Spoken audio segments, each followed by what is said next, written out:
So let's do a little practice with grounding. We practiced grounding sitting down by ourselves. We're going to practice grounding standing up and working with someone else. So what happens when we're not grounded? How does that affect our energy? I get really scattered. Mm-hmm. I tend, like, I already have ADD, so I get even more scattered when I'm not grounded. Like, I just get overwhelmed and Getting unfocused. and Clumsy. hard time keeping track. Yeah. Clumsy, yeah. Not physically able to be real skillful because I'm not in the body. Right. Not really tracking what's going on here and now. It's useful because you don't feel pain as much, or you're not as aware of like emotional stuff, but it's definitely a problem if you're trying to make something happen or be functional in the world.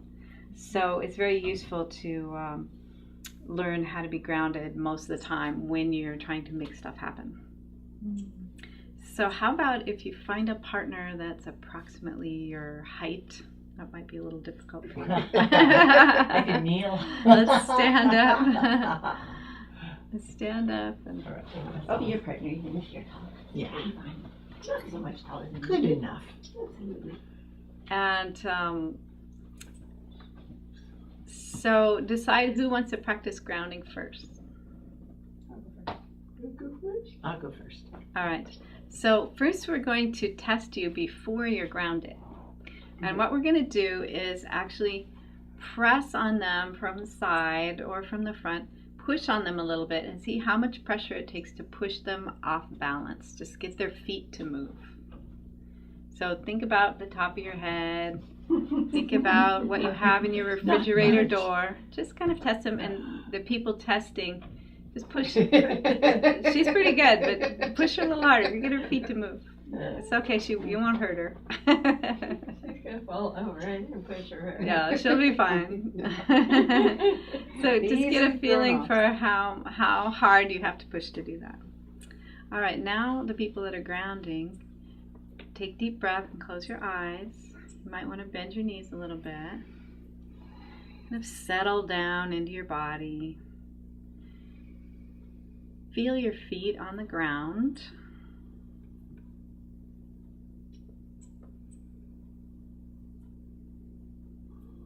And take a deep breath and imagine a stream of energy going down your spine and out, down your legs, out through the bottom of your feet, and into the earth, really deep. You could imagine it like a cord of energy, a stream, a beam of light. You could imagine it like a root.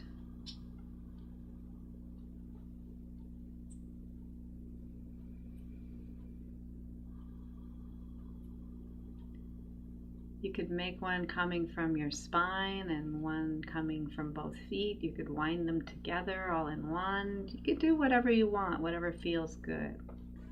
And imagine that your whole body is like the trunk of a tree. And that you've got these roots really sinking into the earth and spreading out to the sides. And your job now is to keep focusing on your grounding cord while the other person tests you. You can tell them when you're ready,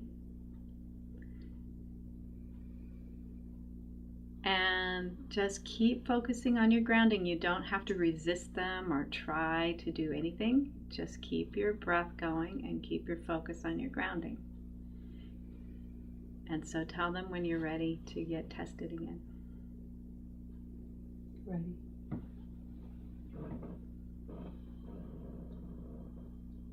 Keep focusing on the grounding. And push them hard if you need to. Push hard.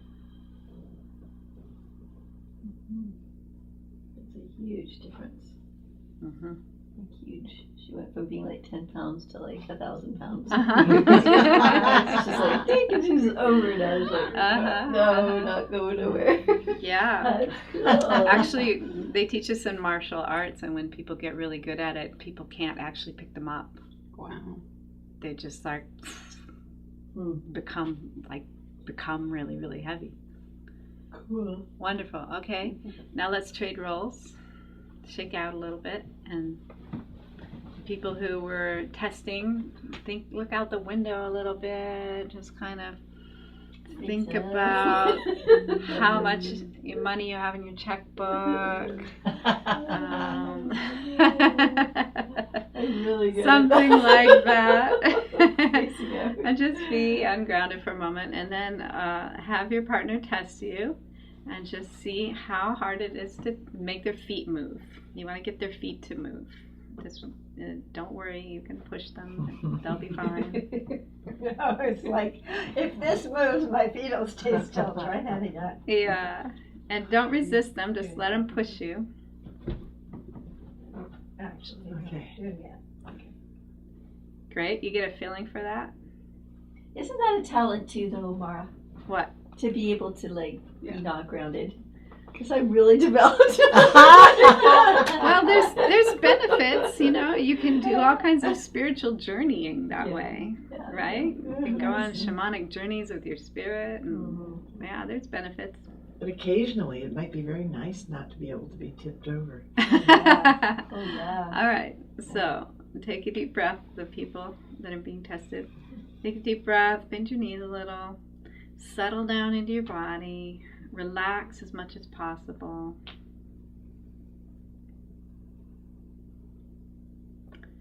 And exhale and imagine a stream of energy going down your spine, down through your legs, down into the earth.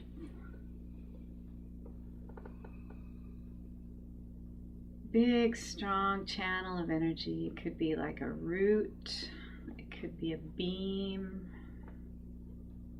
it could be a rope, whatever you want to imagine. Imagine your body is like the trunk of a tree connected to this deep root that goes way, way down into the earth. Down to the center of the earth, really far down. And keep breathing. It isn't something that takes effort, it's just something you relax into. You relax and you drop a grounding cord into the earth. It's what your body naturally wants to do anyway.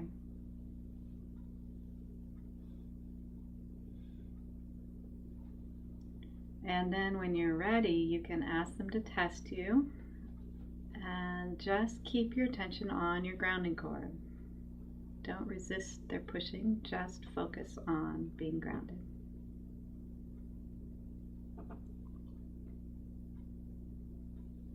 Tell them when to test you.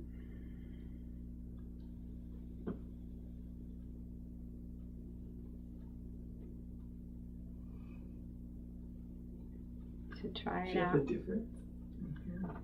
Go ahead and try it. That's amazing. Keep focusing on the ground.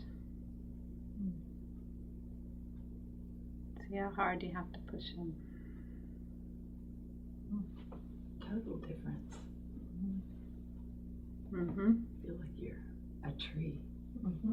Yeah. That would be too. Just like your strength level is I think just so when I much did this, stronger. what I felt is like you were starting to resist as opposed to just, that's why you were easily moved. I think that's what I noticed. So take a moment and talk with your partner about what you noticed. Because I was able to push it back because what I felt. Even though I did resisting this as opposed to exercise just last grounding. time. That's